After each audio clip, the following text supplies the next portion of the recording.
Eu queria que nessa noite nós pensássemos, meditássemos sobre a nossa fé, a fé cristã, a aplicação dela na igreja, que é o foco, a tese principal dessa mensagem para essa noite. Nós vamos ler esse texto, Mateus 16, 13 a 20. Essa mensagem não é uma exposição dessa passagem, mas eu gostaria de ler essa passagem, mesmo que eu não retorne a ela tanto na mensagem, mas como estopim, como demonstração do que Deus planeja desde o começo para a igreja, qual é o propósito da igreja, e vou trabalhar ao longo dessa mensagem como eu creio que a igreja, quando ela é o que Deus projetou para ser, ela responde algumas necessidades, algumas dificuldades do mundo que nos cerca.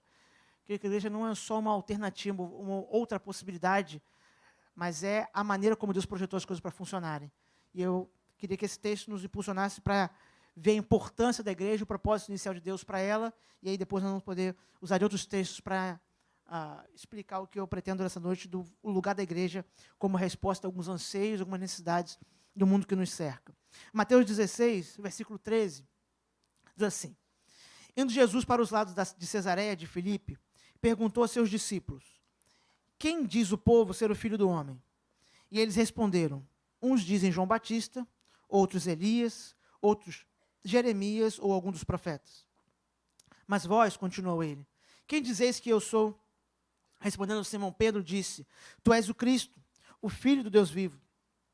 Então Jesus lhe afirmou: Bem-aventurado és, Simão Barjonas, porque não foi carne e sangue que te revelaram, mas meu Pai que está nos céus. Também eu te digo que tu és Pedro, e sobre esta pedra edificarei a minha igreja, e as portas do inferno não prevalecerão contra ela. Dar-te-ei chaves do reino dos céus, que o que ligares na terra terá sido ligado nos céus, e o que desligares na terra terá sido desligado nos céus. Então advertiu os discípulos de que a ninguém dissessem ser ele o Cristo. Essa passagem ela é bastante conhecida da narrativa dos evangelhos. O foco principal dessa passagem é a declaração que Pedro faz de que Jesus Cristo de fato é. É interessante porque os discípulos estão caminhando com ele e eles parece que vão entendendo pouco a pouco, vão descortinando, Deus vai se revelando pouco a pouco o tamanho, a intensidade de quem é aquele que com eles está. Eles percebem desde o começo que Jesus não é alguém comum, não é um simples mestre, mas é depois de caminhar algum tempo que fica claro para eles quem de fato Jesus Cristo é. E por Jesus pergunta para eles, primeiro, o que as pessoas aí fora pensam de mim? Agora eu quero saber de vocês, quando Pedro toma essa frente do ministério apostolar e diz: olha, tu és o Cristo, tu és o Filho de Deus. Essa declaração é uma declaração poderosa, porque se Jesus Cristo não fosse quem Pedro estava dizendo que ele era, isso seria uma blasfêmia. Seria uma blasfêmia contra Deus. Mas Jesus diz: olha, o que você falou, Pedro, não foi você que disse. Você não disse que você é inteligente, porque você é capaz. Na verdade, Pedro era um homem muito simples, um homem comum. Ele diz: o que você disse, falou porque Deus te revelou. Só que depois dessa declaração, e na verdade sobre essa declaração, Jesus começa claramente a mostrar que ele vai preparar um povo. Não que o povo de Deus não existisse antes. O povo de Deus já existia. Mas agora esse povo vai ganhar um novo nome, uma nova formatação mais clara, não tanto entrelaçada às questões étnicas como antes, mas agora a gente de toda tribo, toda língua, toda nação, e usa essa palavra igreja. E eu concordo que é a ressurreição do Senhor Jesus Cristo, que é a certidão de nascimento da igreja, mas eu acho que essa declaração direta, a primeira vez a declaração direta sobre a igreja, que vai designar o propósito e a importância da igreja. Ele está dizendo que ele está instituindo a igreja, logo ela não é obra de homens, e ela tem autoridade dada por Deus para atuar nesse mundo representando Deus. Para atuar num mundo que não conhece. Jesus falou: quem os homens dizem que eu sou? Esse mundo que não conhece Jesus, que tem falsas ideias sobre ele, falsas ideias sobre Deus e por isso falsas ideias sobre si próprio, é nesse mundo que a igreja atua como representante de Deus, para que Deus use então a igreja como instrumento para transformar, para sanar alguns dos males da queda e do pecado sobre a humanidade. Então, pensando nisso, como a igreja tem esse propósito, quando eu olho para o mundo à nossa volta, eu percebo, meus irmãos, claramente, nós vivemos num mundo que é descrito por alguns como um mundo de morte e de compromisso. Um dos filósofos que fala sobre isso, chama Zygmunt Bauman, ele fala sobre essa geração, essa sociedade líquida, essa morte de permanência. Nós vivemos num mundo hoje onde os compromissos foram esvaziados. As pessoas não querem se comprometer, em geral, com nada nem com ninguém. Ou evitam, ou tentam adiar ao máximo isso.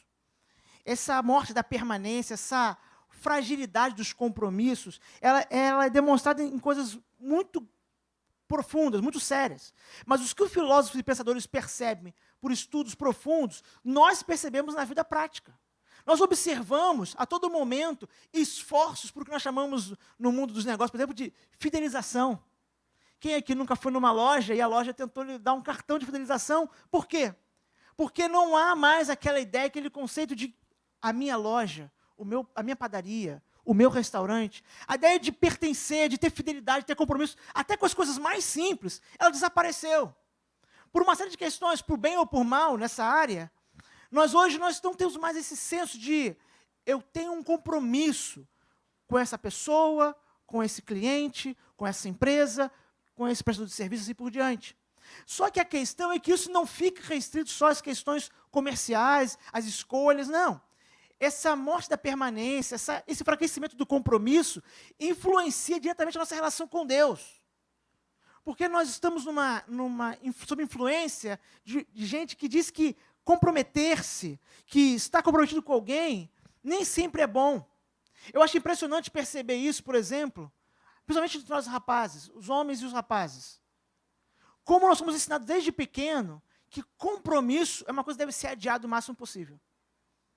Eu não posso dizer pelas mulheres, mas os homens são ensinados desde pequeno, desde brincadeiras até conversas, que comprometer-se, seja com uma namorada, uma noiva, uma esposa, ou qualquer outra coisa, deve ser uma coisa que deve ser adiada, porque comprometer-se é o contrário de aproveitar a vida, de fazer bom uso dela. Isso é propagandeado a todo momento. Ou seja, essa morte do compromisso, da permanência, é algo que nós percebemos nas coisas mais simples da vida. Os casamentos acabam em nossos dias como se os votos de casamento não valessem nada. Aliás, pouco se reflete sobre os votos que se fazem, infelizmente. Sejam votos que nós repetimos após o ministro, ou votos que nós mesmos pronunciamos, criamos. Os votos de casamento são sérios, são um compromisso diante de Deus. Nós, como cristãos, queremos assim. Diante de Deus e da igreja, com aquela pessoa com qual nós estamos casando. As pessoas, elas transformam os relacionamentos num meio para ter prazer, satisfação. As amizades, todos os relacionamentos. As pessoas são lutas para as outras, no mundo que nos cerca, quando elas podem trazer algum benefício, quando elas nos dão alguma coisa. E isso é por causa dessas questões aqui. Pode passar. De forma simples, eu destaquei essas qualidades, entre aspas, do mundo que nos cerca, e como eu creio que a igreja responde, como a igreja cura esses males do mundo que nos cerca. E eu vou tentar mostrar isso mais à frente. Mas primeiro vamos observar por que essas coisas estão acontecendo à nossa volta, por que a sociedade pensa assim, entre outras coisas, seria muito demorado explicar tudo isso, mas de forma simples, porque nós temos uma cultura de individualismo e isolamento. Essa é uma mentalidade corrente em nossos dias. Por exemplo, até no ambiente familiar, na casa, muitas vezes nós somos tentados a estarmos cada um num cômodo, consumindo entretenimento separadamente uns dos outros. Afinal, cada um pode consumir o que bem desejar. Seja na tela do celular, do tablet, da televisão, assim por diante. Nós somos incentivados a todo momento. E por mais que seja bom você ter escolhas para entretenimento quando você estiver no tempo de descanso, nós temos que ter cuidado que isso pode denunciar. Nós estamos aderindo a essa cultura, essa mentalidade de isolamento, de individualismo. O que importa é o que eu gosto, é o que eu quero. Quando antigamente, para usar um exemplo bem simples, na televisão era disputado o controle, né? Agora não precisa mais disputar. Cada um pode ir para o seu canto e consumir o que bem entender. Impressionante porque mesmo em mentalidades e ideologias que fortalecem, ou aparentemente fortalecem, a coletividade, na verdade o coletivo é só uma maneira de isolar-se, de se abster dos outros, assumir uma falta de identidade pessoal e ficar isolado, assumindo o embrutecimento daquele grupo, daquela coletividade. Seja isso para a torcida organizada, seja isso para a ideologia sociopolítica, assim por diante.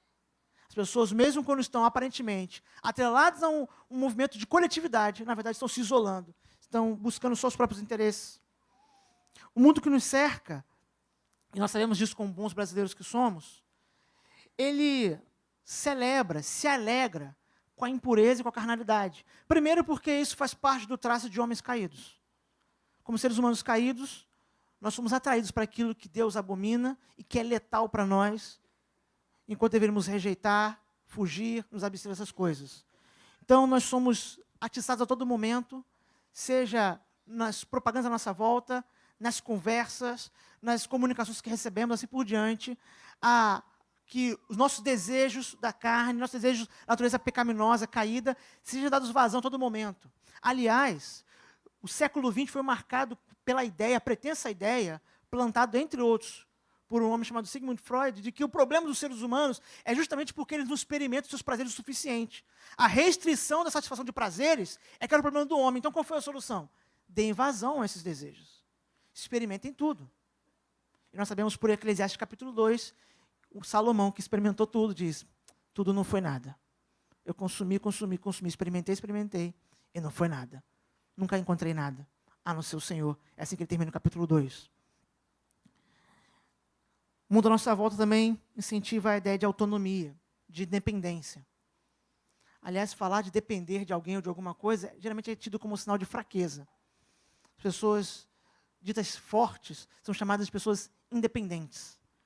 Fulano é tão independente. Isso é dito como um sinal de fulano é tão forte. Pessoas tão seguras de si, não depende de ninguém. Nós vemos também uma mentalidade de cliente, uma postura clientelista. E essa afeta muito, muito diretamente as igrejas. A ideia de que nós podemos simplesmente receber. Receber dos relacionamentos, das pessoas, do casamento. Felizmente, muitas vezes a gente ouve pessoas dizendo, quando estão encerrando um relacionamento, um casamento, eu também mereço ser feliz. Como se a questão fosse justamente essa. Essa pessoa não pode entregar a mercadoria que eu preciso. Essa pretensa felicidade. Por isso eu troco ela por outra. Essa mentalidade de cliente é usada na igreja. Se a igreja não entrega o que eu preciso, busco outra. Vou procurar em outra prateleira. Quem sabe eu não encontro por um preço melhor em outro lugar. Sabe, não custa menos. E como emaranhado a tudo isso, o egocentrismo. A mentalidade de que eu sou o centro do universo. Que, na verdade, poderia ser tido como a raiz de todas as coisas, todos os males. O nosso orgulho, que acha que, no fundo, tudo que existe gira em torno de nós mesmos. Todos nós somos tentados a isso todo dia. Achar que o que acontece é conosco. É aquela hiena, o Had. Ó vida, ó céus, ó azar. Porque tudo acontece comigo. Porque, no fundo, a gente acha que é com a gente. Tudo é com a gente. Parece que sempre é comigo, só comigo, com mais ninguém. Porque o nosso ego ocupa o lugar central, muitas vezes, da nossa vida, quando não deveria. O problema, meus irmãos, é que existe um risco da igreja se tornar mundana. É difícil falar isso, né? Quando eu era jovem, né?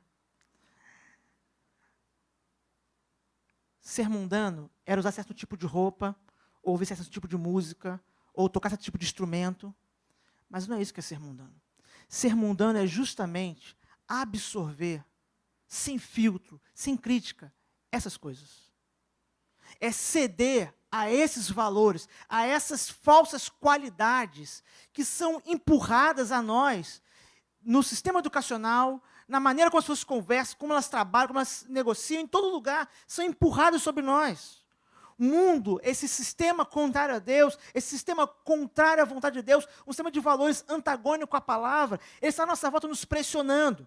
E a questão é, que eu quero trabalhar a partir de agora, é que eu creio que a igreja não é só uma alternativa a essas coisas. Eu creio que a igreja é um antídoto a essas coisas. A igreja é um instrumento de Deus para tratar o nosso coração disso. Dessas coisas que o mundo nos empurra e que encontram um lugar em nosso coração porque as trevas externas encontram eco nas trevas do nosso próprio coração. E a igreja, então, é esse instrumento. A igreja ela é um antídoto contra essa estrutura construída em cima do pecado. A fé cristã ela é um chamado para ir na mão oposta. Não é abandonar o compromisso, mas comprometer-se. E aí eu quero trabalhar com 5 figuras. No Novo Testamento usa para falar da igreja, que eu creio que ilustram como a igreja trata. Era o instrumento de Deus para tratar esses 5 males, ou 5 áreas de males no mundo que nos cerca e no nosso próprio coração. Essas 5 figuras do Novo Testamento são as que seguem a seguir.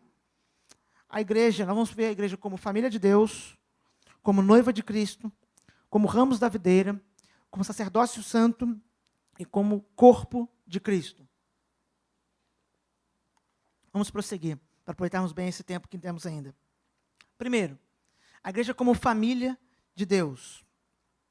Efésios 2:19, queria que os irmãos lessem comigo. Assim, já não sois estrangeiros e peregrinos, mas concidadãos dos santos, e sois da família de Deus.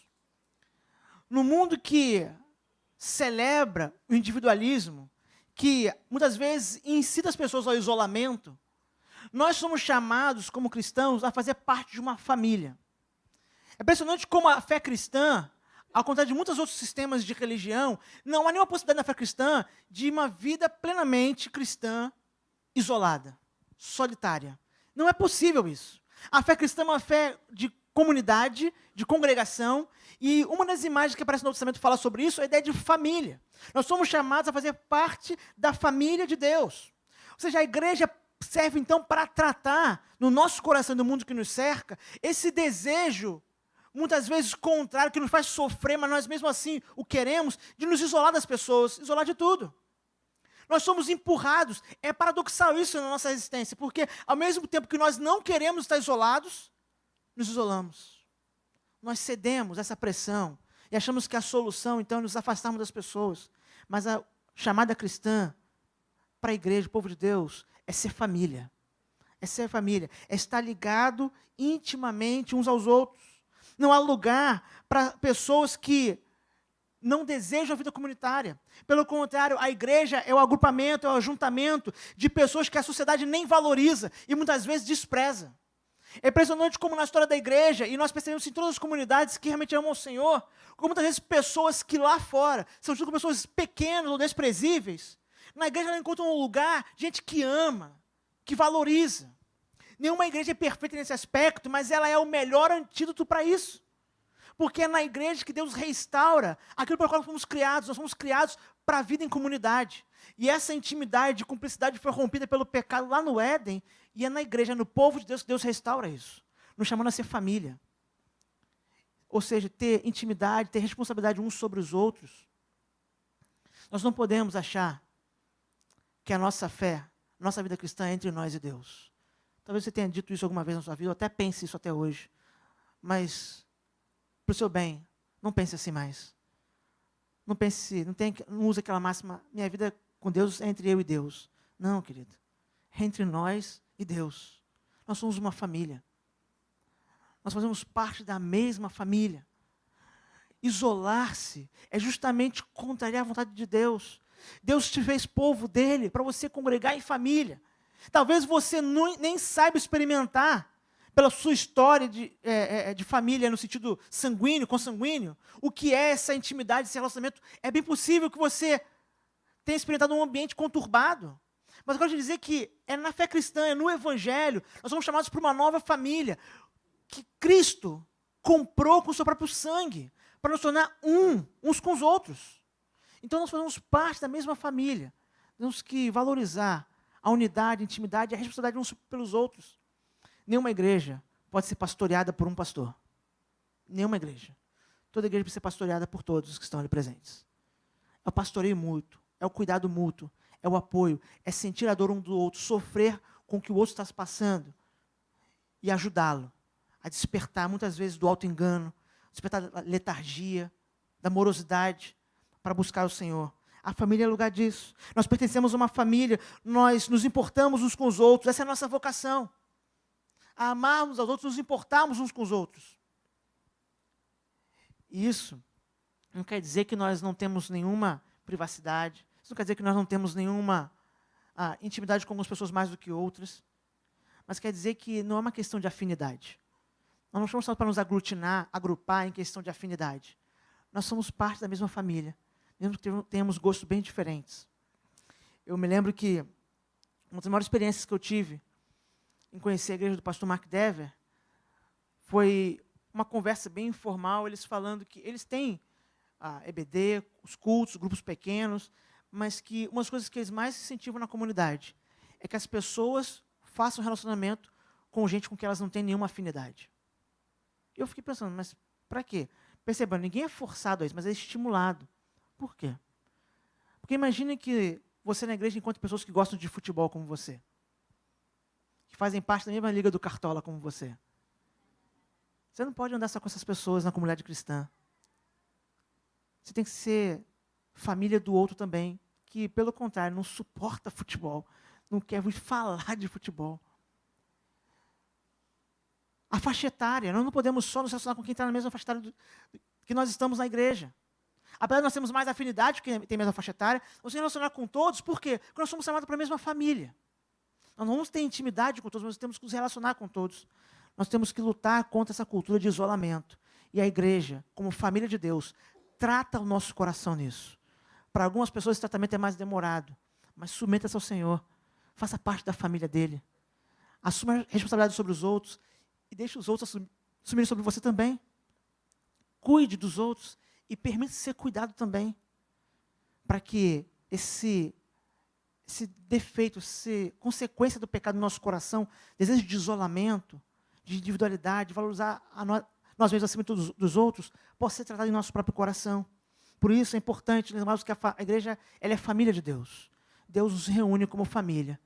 Mesmo aqueles que talvez nunca tiveram uma família, podem experimentar na comunhão dos irmãos esse privilégio. Nós precisamos trabalhar nisso e nos apresentar para sermos instrumentos para fortalecer esse aspecto importante da igreja. A segunda imagem, da figura que quero destacar para os irmãos, é a igreja como noiva de Cristo. Como eu disse, nós vemos um mundo de impureza e de carnalidade. E perceba o que Paulo diz na segunda carta aos Coríntios, capítulo 11, versículo 2. Os irmãos podem ler? Porque zelo por vós,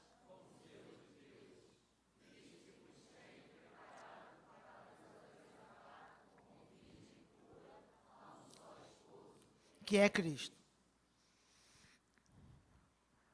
A igreja é um povo que Deus está separando para a santidade. O apóstolo Paulo vai chegar e dizer na carta aos Efésios que é para isso que nós somos salvos, para a santificação. Somos salvos para ser um povo separado.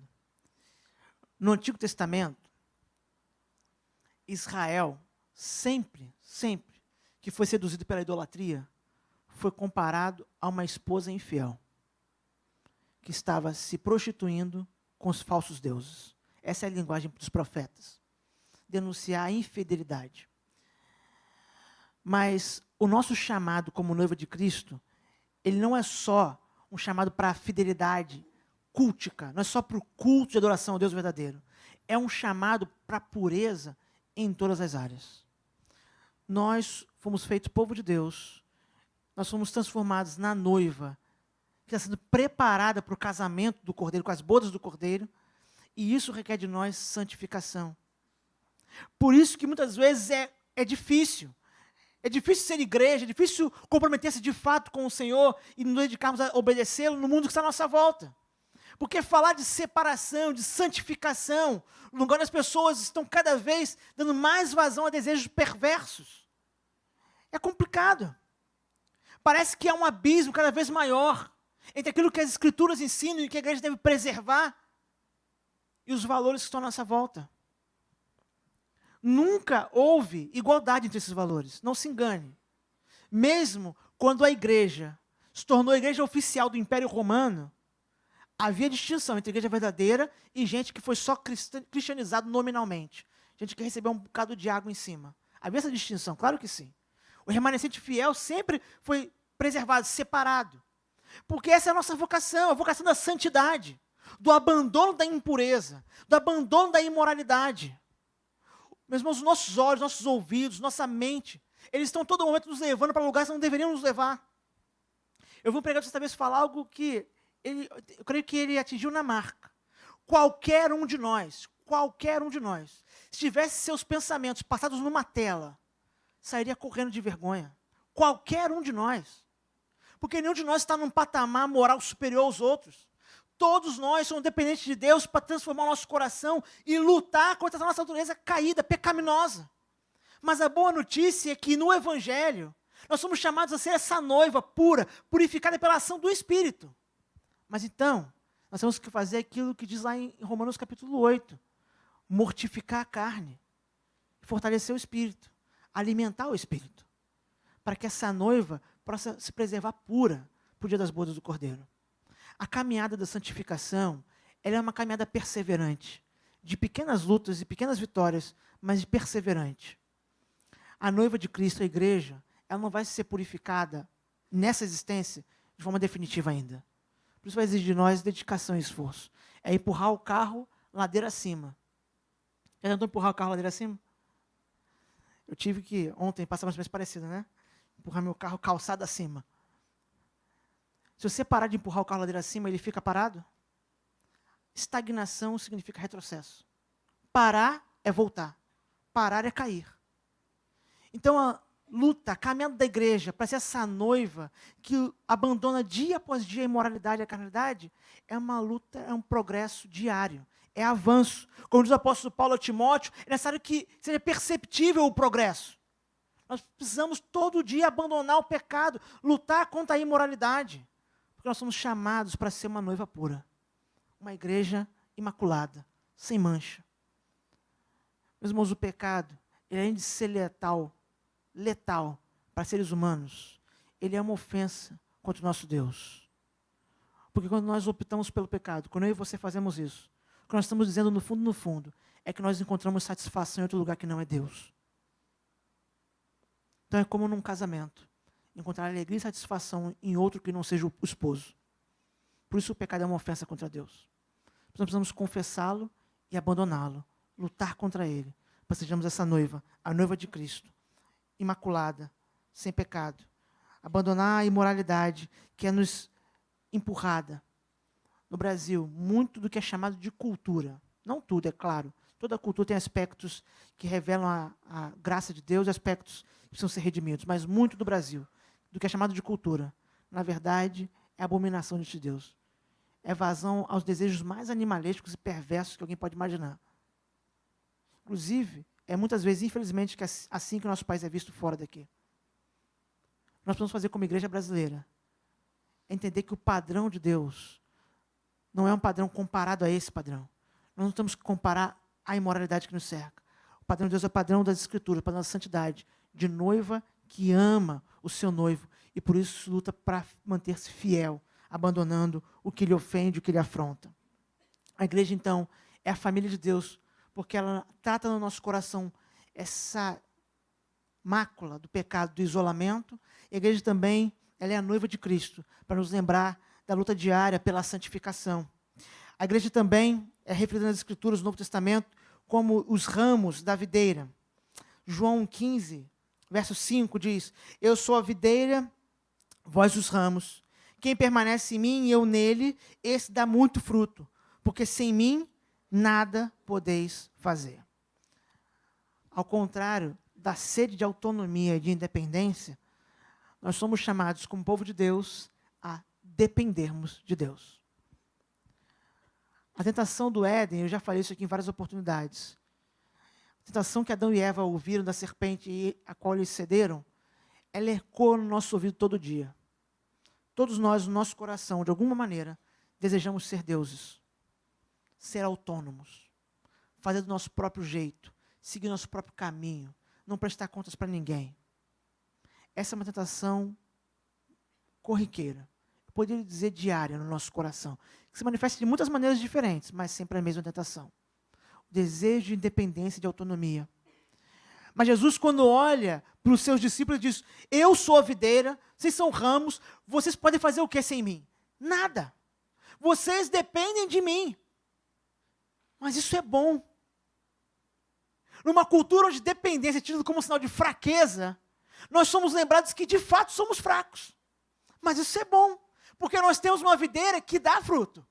Uma videira que alimenta os ramos. Não deixa os ramos passarem fome, ficarem em inanição.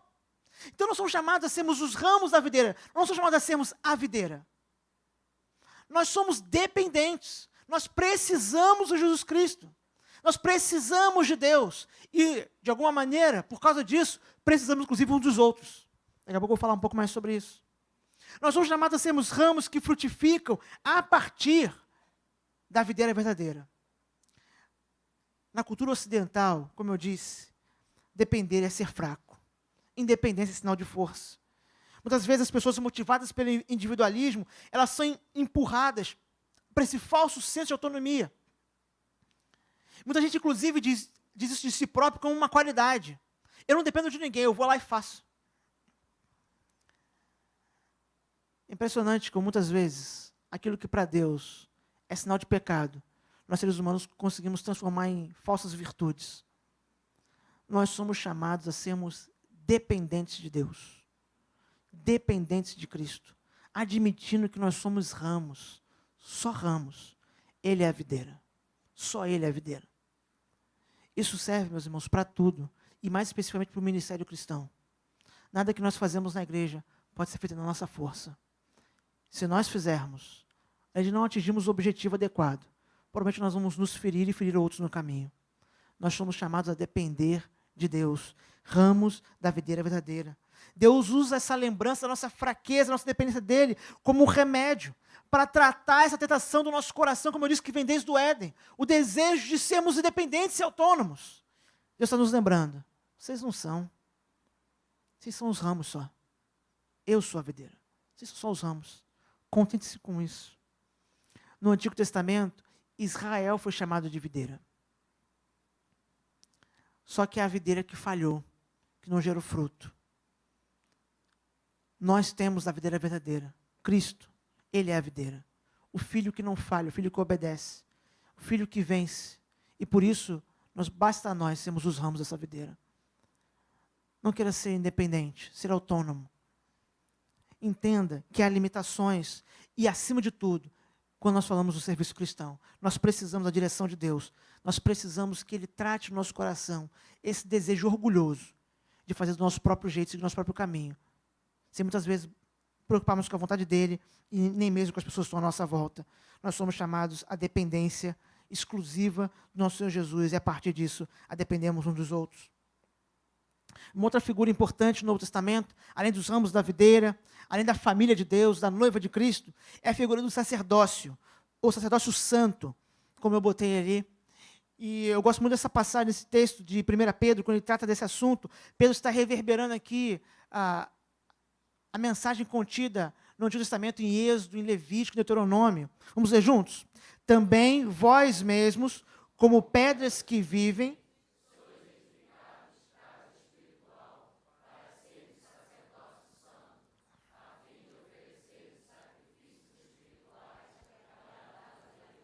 por intermédio de Jesus Cristo. O sacerdócio é o oposto do cliente, da mentalidade do cliente. Quando nós temos uma mentalidade de cliente, um desejo de tratar tudo como se as coisas existissem para o nosso bem, para nós tirarmos dela o que nós precisamos, para nós obtermos o que desejamos, seja a igreja, as pessoas, o trabalho, o que quer que seja, nós queremos ser servidos. O chamado, ou o lembrete do nosso chamado para sermos sacerdócio santo, é o lembrete que nós somos chamados para servir e não ser servidos. Interessante que Jesus fala sobre isso sobre si próprio. Ele chega a dizer que ele, perceba, ele, que é o próprio Deus, diz, eu não vim ser servido, eu vim servir. O serviço dele era a morte sacrificial, morte substitutiva, morte vicária. Esse era o serviço de Cristo em nosso favor. Mas nós somos lembrados que nós somos sacerdotes. O serviço cristão é uma expressão que caiu em desuso, infelizmente, nos últimos anos, por causa justamente dessa postura de cliente. Uma mentalidade de que a igreja é um lugar onde eu vou para receber. Aliás, quando nós estudamos o Novo Testamento e o Antigo Testamento e vemos o culto, que é culto, culto na Bíblia nunca foi lugar de receber nada. O culto sempre foi lugar de entregar alguma coisa. De levar algo para dar, para consagrar, para entregar, seja sacrifício de animais, seja ofertas pacíficas, assim por diante. Nós, talvez nos últimos 100 anos, não sei se talvez um pouco menos, nós criamos essa ideia de que o culto é um lugar que eu vou para receber alguma coisa. E é engraçado isso porque nós chamamos esse lugar aqui de altar, mas queremos receber coisa do altar. Esse lugar, obviamente, não é altar, e se fosse, aonde está nas Escrituras dizendo que nós recebemos coisas do altar? O altar é o lugar de consagrar coisas, de deixar coisas, dedicar coisas. Então nós somos lembrados que nosso chamado é para sacerdócio, é para servir. É para servirmos a Deus, e servindo a Deus, servirmos uns aos outros.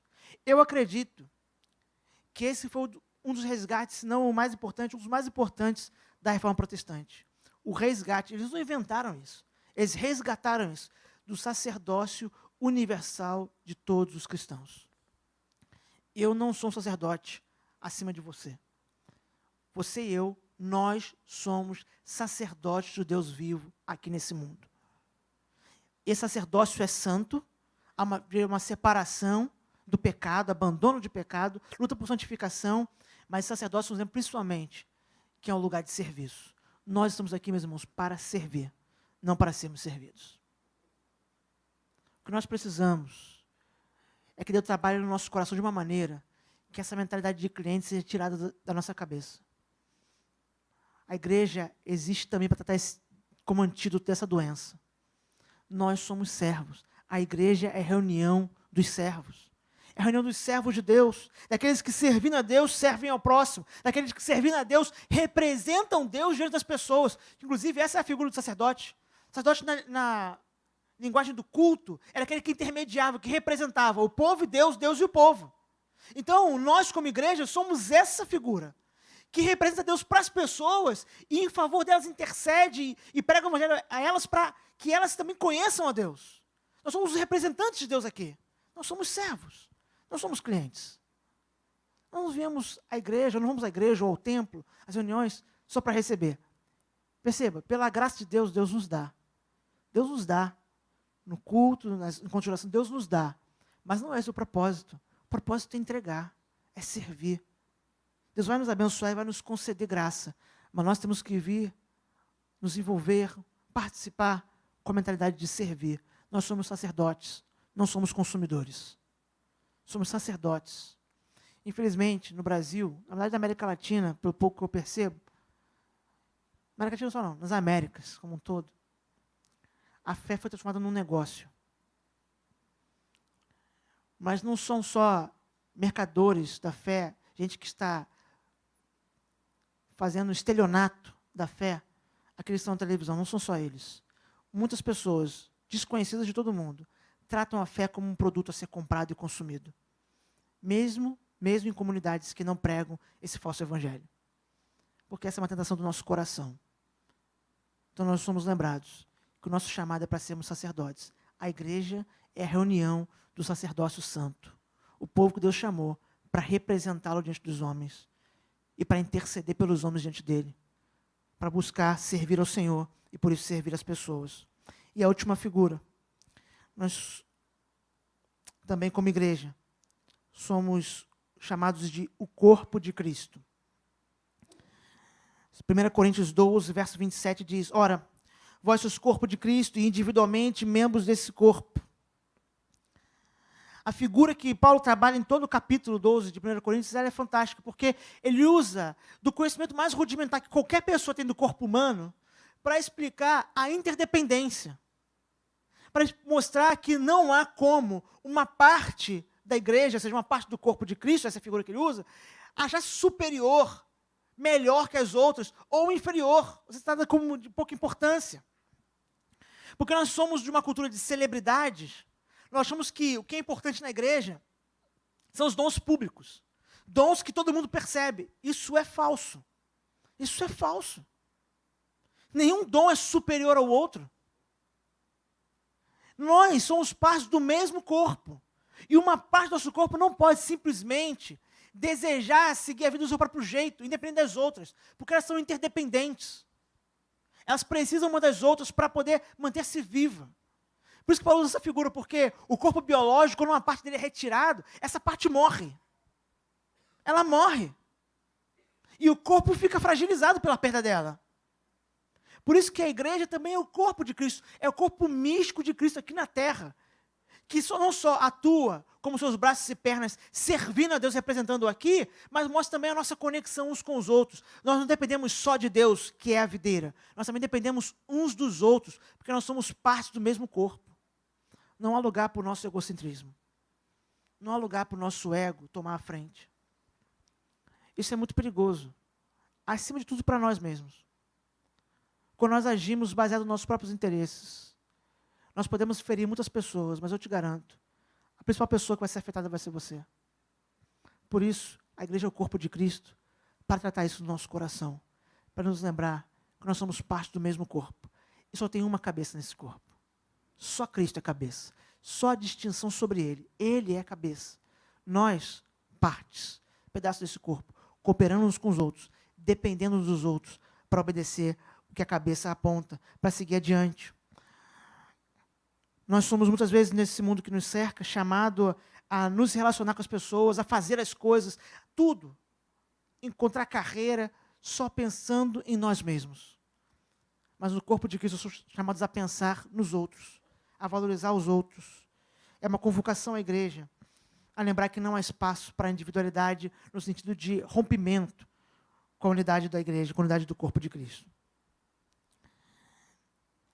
Como eu disse desde o começo, dentre essas coisas nós podemos mostrar que o mundo à nossa volta experimenta e vive. E como a igreja, eu creio, é antídoto para isso, é Deus restaurando o seu propósito inicial e tratando isso no nosso coração. Destaquei só esses. Para mostrar que, mesmo numa cultura como a nossa, de valores contrários a Deus, que segue padrões diferentes de Deus, onde muitas vezes essa força cultural incentiva o isolamento, a busca pela satisfação pessoal, satisfação breve, rápida nos relacionamentos, muitas vezes incentiva a exploração das pessoas, como se elas fossem produto para consumir também. Uma mentalidade que muitas vezes nos empurra para fugir do compromisso, para ter medo de nos comprometer.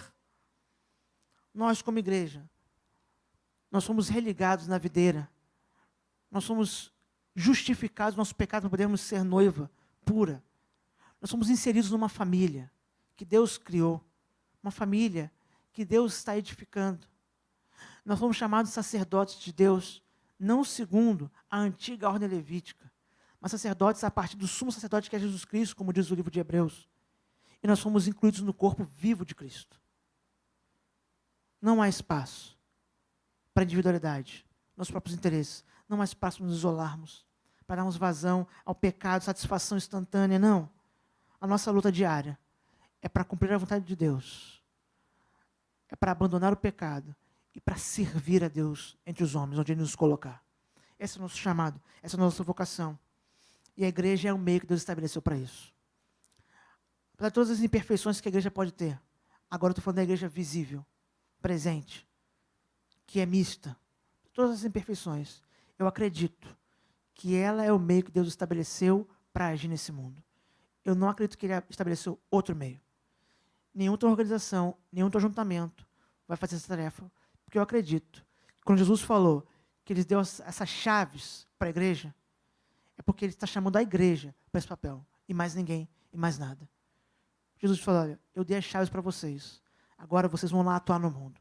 Vão ligar, vão desligar, vocês vão ser meus representantes nesse mundo que não sabe quem é Jesus Cristo. Não sabe. Não tem ideia de quem Ele é. Mas porque nós sabemos, nós somos esse povo, nós somos essa família, essa noiva, fazemos parte da videira e estamos no corpo místico de Cristo. Vamos orar?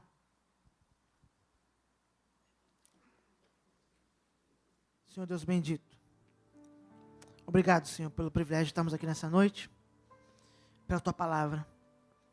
Nosso pedido é que Tua palavra que foi lida, exposta, apesar das limitações, tanto minha quanto daqueles que ouvem, possa ser usada para moldar o nosso coração, Pai. Pai, o nosso problema, o Senhor sabe melhor do que nós mesmos, é que em nós há uma luta entre nossa antiga natureza, caída, e nossa nova natureza. Mas o mundo que nos cerca, os valores dele, parecem incentivar, alimentar a nossa natureza caída. Muitas vezes fazendo desejar aquilo que não deveríamos desejar. Muitas vezes nos empurrando, nos constrangendo. Para alguns de nós pode parecer que ainda estamos aprisionados às antigas práticas, mesmo tendo sido libertos pelo sangue de Jesus, ó Pai. Pai, por isso eu lhe peço, nos ajuda, Senhor. Faz uso da igreja, da reunião do Teu povo reunido, o Teu povo empenhado em Te servir, para transformar o nosso coração e tratar isso não só em nós, mas no mundo que nos cerca.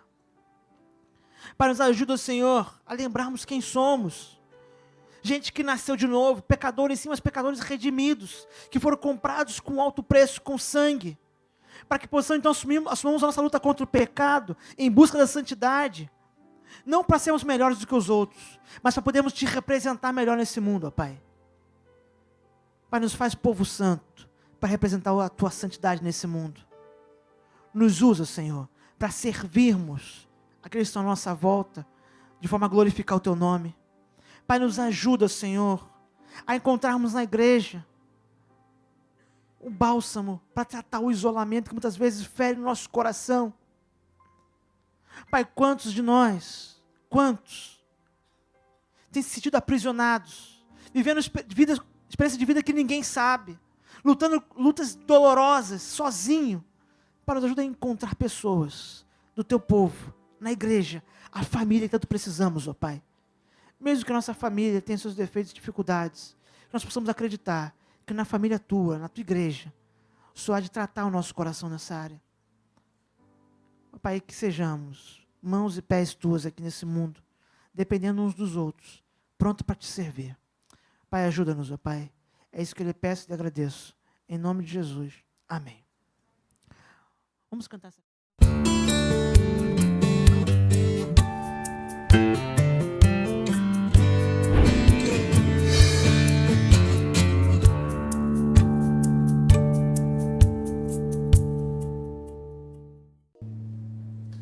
Tu és fiel, Senhor, meu Pai celeste, pleno poder aos teus filhos darás. Nunca mudaste, tu nunca faltaste, tal como eras, tu sempre serás. Vamos juntos? Tu és fiel, Senhor, tu és fiel, Senhor, dia após dia, com bênção sem fim. Tua mercê me sustenta e me guarda. Tu és fiel, Senhor, fiel a mim. Flores e frutos, montanhas e mares, solo